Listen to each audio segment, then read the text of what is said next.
Here we are, we're live. Thank you very much. Good morning, good afternoon, good evening, wherever you are. Welcome to Dumb SEO Questions.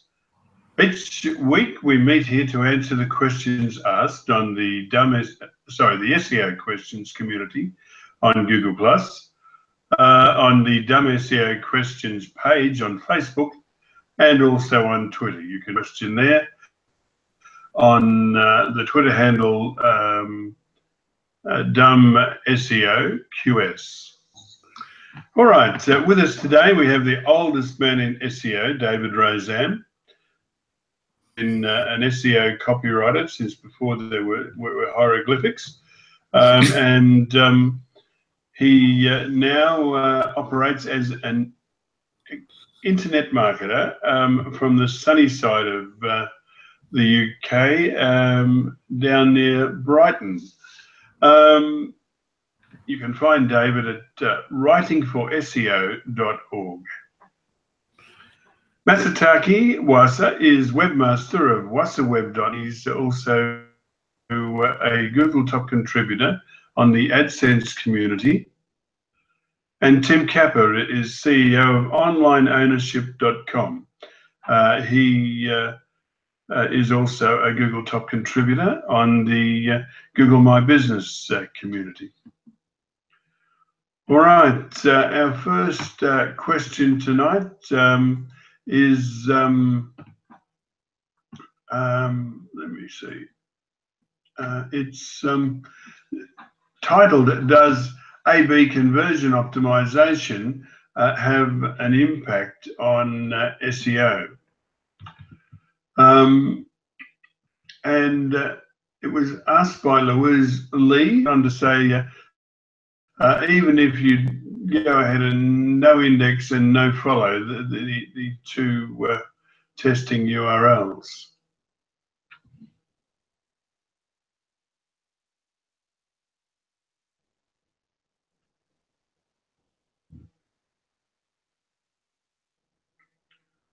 I saw our good friend Vlad Markov gave an answer to this, I think on Google+. He said no, because A/B testing is expected to be temporary. Comments about A/B testing in the past, but because some people were using it, or overusing it, if you like. But I guess as long as you're not cloaking, you're not doing anything that's against Google guidelines, there's no reason why you shouldn't be permanently A/B testing. I don't know. What do you guys think?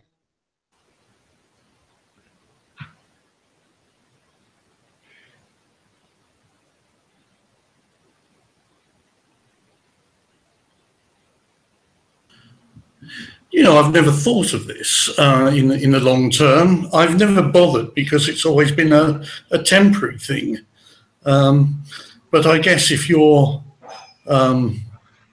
really keen at conversion rates optimization, say if you've got a mega e-commerce site,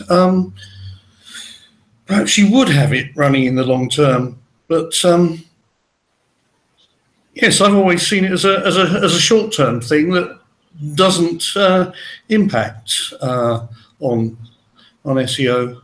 But I'm sure Tim's going to come up with something because he's just popped back up, and he probably thinks that there's some pink fluffy elephants here. Okay, so yeah, I mean, okay, so essentially, if you're doing if you're doing A/B testing, right? So a couple of things where a lot of people go wrong. So look, it won't have an impact.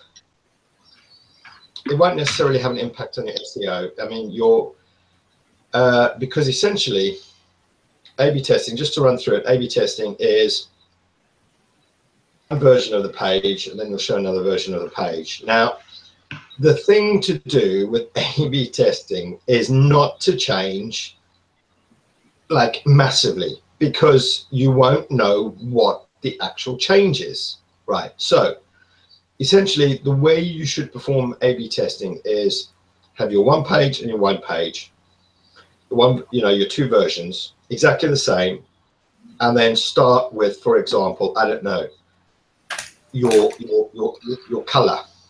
You know, the one button's blue, and on this one your buy now button's like red, right?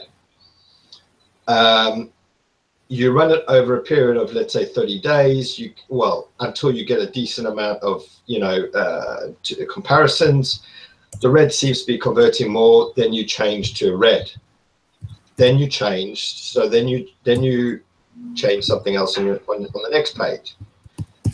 Maybe the font, maybe the call to, maybe the first paragraph, maybe whatever the case may be. So essentially, crucial thing with A/B testing is to change, one thing at a time over a period of time. You can't, you couldn't change several things on a page and then work out that this page is actually performing better, because it may actually be just the color that you changed, and you may have changed 6 other things which are actually not doing any better. So that would be my advice.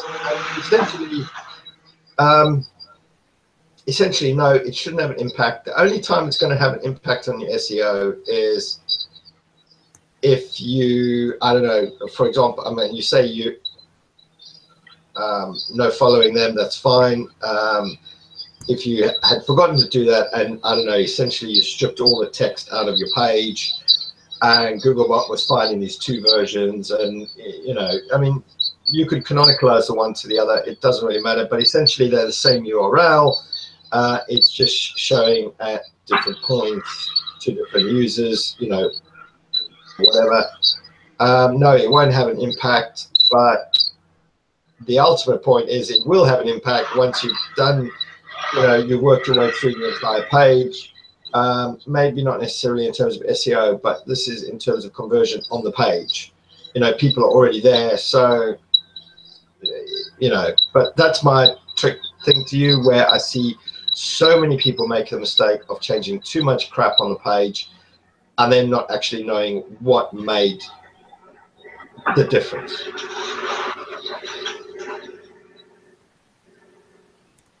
I'm just curious about this no index.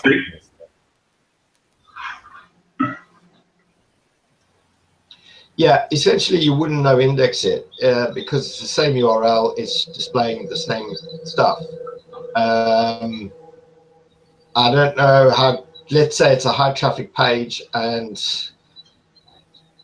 finds one index and one no index. I don't see how you could do that, but let's just say he finds one version index, one version no index. He's probably not coming to it every day of the week, but it could be pretty, pretty weird. Essentially, you don't no index, no follow an A/B test, because it's the same thing. You're just showing a different page to the user, and like I said, you're changing, little bits at a time. Yeah. So if you have, let's say, 2 different pages, 2 different distinct URLs, then you probably canonicalize rather than no index, right? Yeah, yeah. But essentially, it's normally the same version of the page. You're just displaying a different. It's the same URL. It's the same, title tag. It's the same meta description.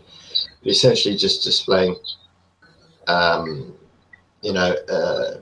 different version. You may have shifted the product image to the right, where it's on the left. You may have put a call to action in a different place on the page. So it's essentially the same page, it's the same URL, you're just displaying it differently to a user. Every second user. Well, I think, okay. We'll call this a wrap, I think, and move on to the next.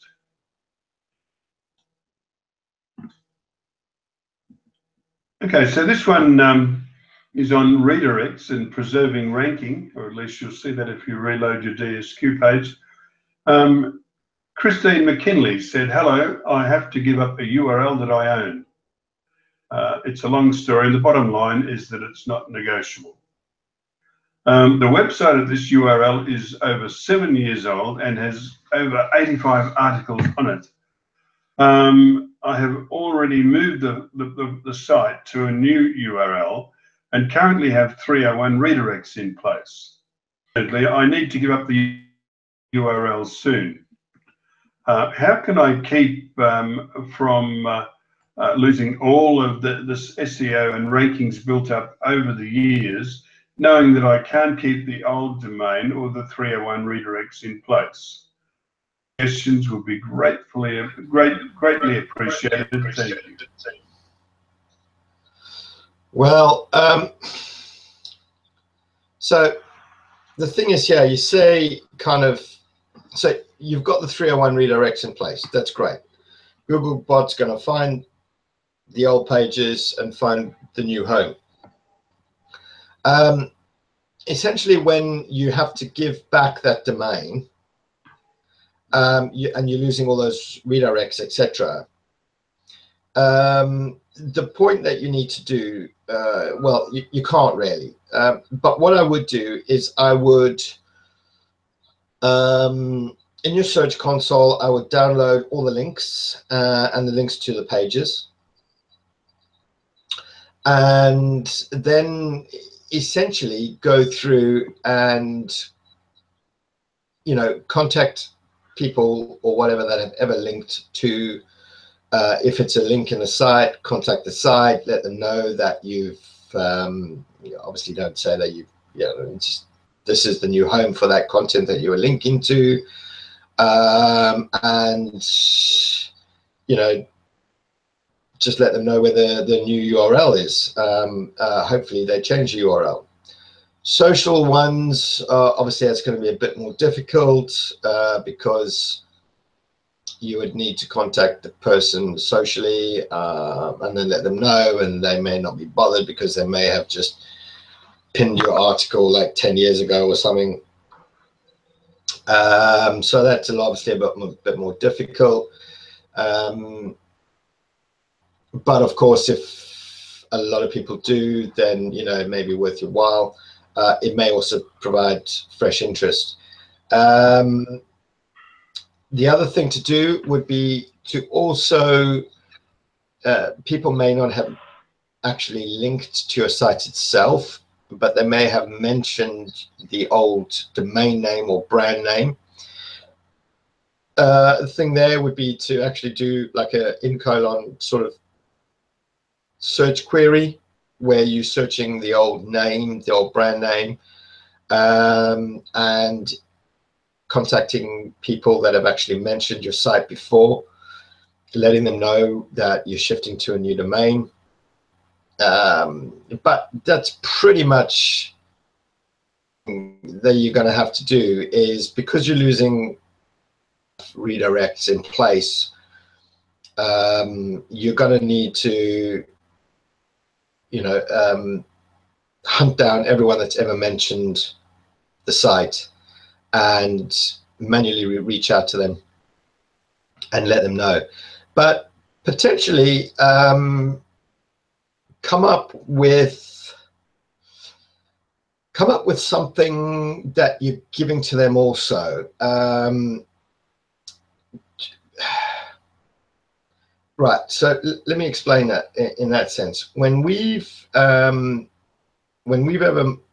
changed in like the hotel industry, a lot of hotels get bought and sold all the time, and sometimes, unfortunately, we don't have the. You deal with a dickhead company that you're buying it from, and rather than throw away, hundreds of millions on a deal, they don't want to give you the domain redirect or anything. They're just idiots, and you just go with the flow. So essentially, in that instance, what we'll do is we will reach out to all previous mentions of the hotel. We would create a nice little press pack. We will give them how we're, changing the rooms, specs to the rooms, the changes, when it's going to be live, blah, blah, blah, blah, blah. Invariably, we also throw in an invite to the opening, knowing full well that they're probably not going to turn up because of air flight, and obviously they're going to need to sort out their hotel accommodation. So they never really take you up on it, but you've thrown them a whole nice big press pack, new images. Invariably, doesn't happen all the time, but invariably what they do is they do change the URL, and they actually give you a secondary piece of blurb about the new place with new images. So you're actually getting an additional link to the site. So so that's a thought for you to, I don't know what the site is, I don't know what it's about, but have a little think about that when you're reaching out to people that have linked to your previous site. When you reach out to them and let them know, yeah, fine, fair dues. People, just bear in mind, people get hundreds and hundreds of emails every day, and here you are saying, hey, this article we've changed, and I know you were linking to it. Could you change the link, please? I'd really appreciate it. But add something else. Maybe just create a nice little PDF about the new look and feel of the site. Maybe come up with a story why you had to change the domain. I don't know. You don't want to say, I don't know, we went through some legal issues and whatever. And depending on what you are, maybe put a little pack together in terms of new images, new look and feel. I don't know, something like that, which they appreciate. They may appreciate the new images and whatever. They may update the actual page and then change your link at the same time. They may just change the link and actually create a new one, another page for you. So yeah, it's something to think about when you're reaching out to them. It's a pain in the ass, but if you play it nicely, you can actually get a nice little bit of benefit out of it for yourself in the long run.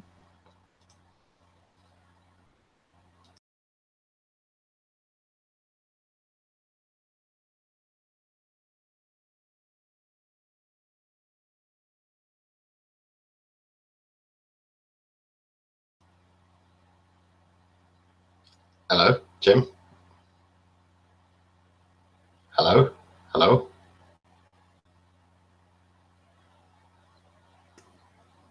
Can you hear some Antipodean snoring? No. I muted myself. Such an idiot. Anyway, look, what I said was not important. I think we'll move on from that. I see Kadir Naynar offered help. Please don't do that on our community again, Kadir. All right. The reason we don't want people to ask offline is because the answers will disappear underground, and people coming after you won't be able to find them.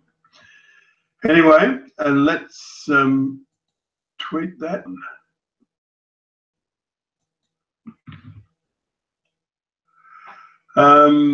This is from Skylands on protecting a site against negative SEO. Sky said, hi, I have a website that offers 2 different versions of the same service. Currently, I have 2 pages about the same topic. One is for a limited free trial of the service, and the other is a sales page. I'm concerned Penguin is going to nail my website for duplicate pages with the same topic. Never going to happen. I think the obvious answer is to use rel canonical on one of the pages, but I can't, since I'm already using that tag to help protect against negative SEO? I don't want to combine the 2 pages into one, since the content would be too long and not appropriate. Your thoughts on this would be appreciated. Would the rel next and rel previous be of any use here? Thanks in advance. Okay, so Sky, I think you like kind of mishmash confused a whole lot of things into one here. So duplicate, and if we call it duplicate, would be Panda. Now, essentially, you say you've got two different versions of the same service, but I'm assuming that your content's not the same, in the sense that the one is like, I don't know, let's just say patio cleaners, all right? And that's your landing page, you know, / patio cleaning service. It's, hey, we do the best patio cleaning. There's some pictures of you cleaning a patio.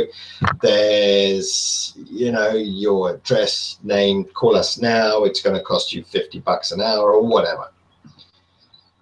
The next page is patio cleaning service - free trial, right? So instantly they are actually 2 separate pages. Because of the URL, and I'm assuming in that it's, hi, we're blah blah blah, we do patio cleaning, etc., etc. If you're new to us, you know, and you're unsure, we're happy to come and give you a free trial. So yeah, it's the same thing, but it's not, because one's buy now for $50 and one's order your free trial today. Now, essentially, just to get back to Panda and duplicates, essentially what that is for example,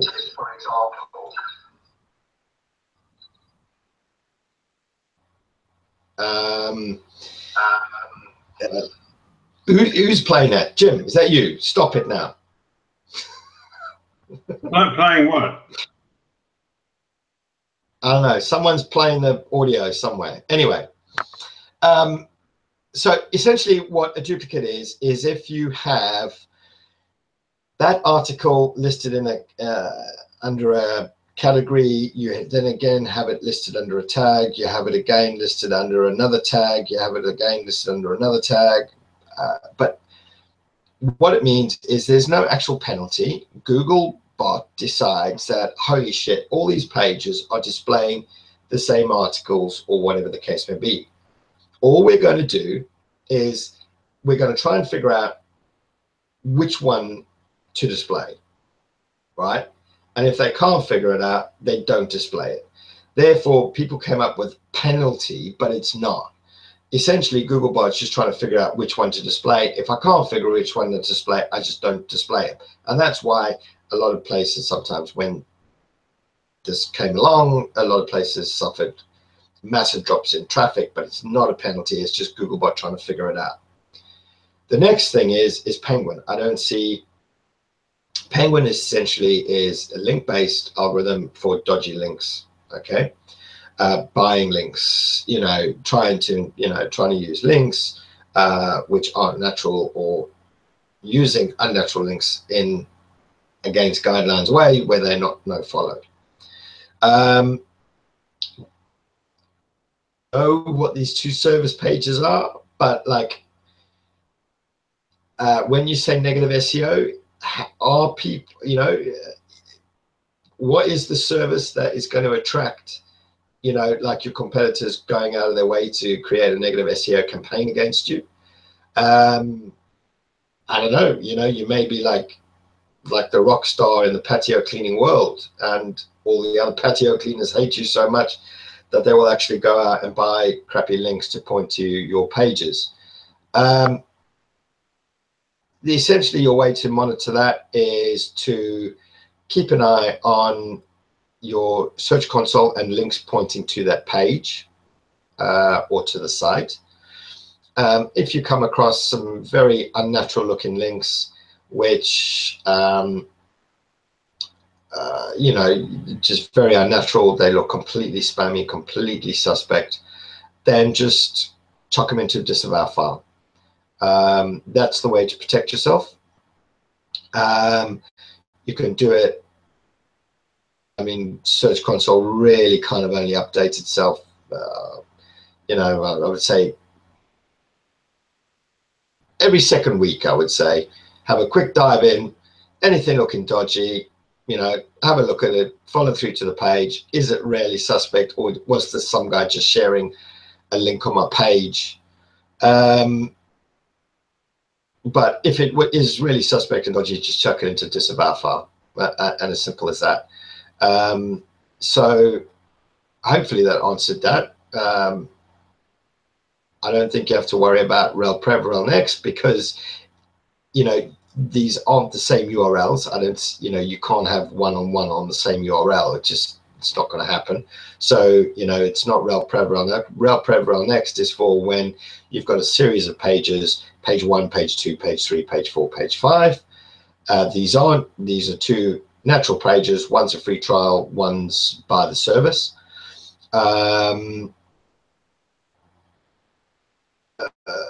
No, I don't think you've got any issues there. So in terms of negative SEO, just keep an eye on the links to those two pages and disavow them, or to the site if there's an issue. Apart from that, no, you don't want to use rel canonical, because if you rel canonical your free trial to your you know, buy now patio cleaning page, then your free trial is not essentially going to be visible in search results. I'm assuming your free trial is your really what you want to capture clients with. So why would you want to hide that? Or why would you want to hide the buy now if somebody wants to buy now? So no, you don't want to do that either. These are two separate pages. You know, that makes sense. You know, try the free trial. If you like it, then move on to the purchase page. But why don't you put them on the same kind of page? You know, have a look at a lot of stuff, a lot of sites. In fact, there's gazillions out there that will want you to sign up, have it on the actual product page itself. You know, hundreds, thousands, everyone does it. So here's my service, but sign up for a 14-day free trial. And, you know, if you like it, then you convert into the fully paid version. You know, tons of people do it. Everyone does it, in some way, shape, or form. So why not put it on the same page? Just build it into the design.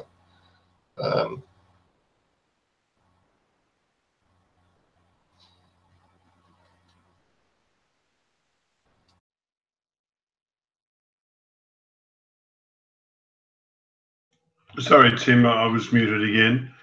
All right, let's call that a wrap for Skylands. I hope he finds it helpful. I'm sure he will. We'll move on to the next. This one from Jimmy Wilson. He said, hello, one of my clients' businesses will be closed for renovation for a certain time period. He wants us to put this information on the Google Place page, but as I know that's not possible or even a good idea, I think it is possible. I'm sure we'll find out in a moment anyway. He said, I need to know your recommendation on this. Could it be placed on his website somewhere? Please advise. Okay, so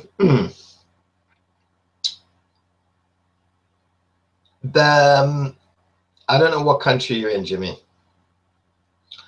I know that